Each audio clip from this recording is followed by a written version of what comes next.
Hello there. This Ford Mondeo has a secret switch. It's down there in the passenger floor well. Today I'll explain what the switch is, why it's useful and when to press it.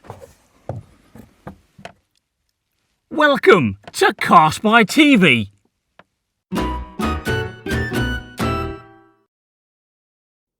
Right.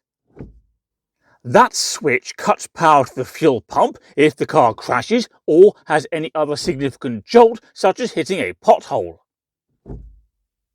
On this basis, if there's an emergency or if the car thinks there's an emergency, it stops fuel being pumped around to minimise the risk of fire.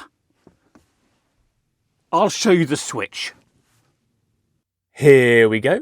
The switch is under here, behind this piece of plastic trim, and access is through that hole. Here's a close-up.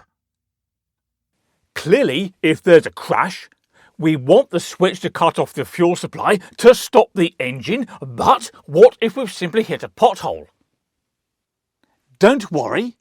In such scenarios, the switch can be reset, so let's summarise the procedure. Step 1 is to make sure the ignition is turned off, which this one is. Next, check for fuel leaks. Look, for example, around the engine bay, underneath the car and on the ground around it. Use your nose as well, both outside and inside the vehicle, because petrol has a distinctive smell.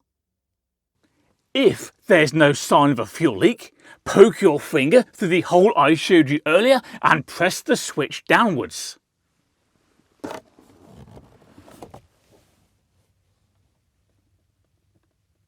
Next, turn the ignition from position 0, which is where we left it, to position 2.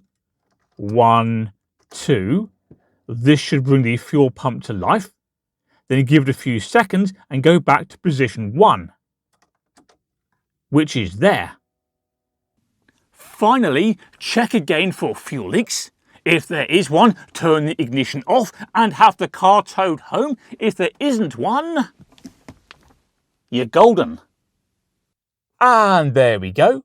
That is the fuel pump cutoff switch explained for a Mk3 Ford Mondeo. But before you go, don't forget to subscribe to CarSpyTV. That makes it easier to follow my other content.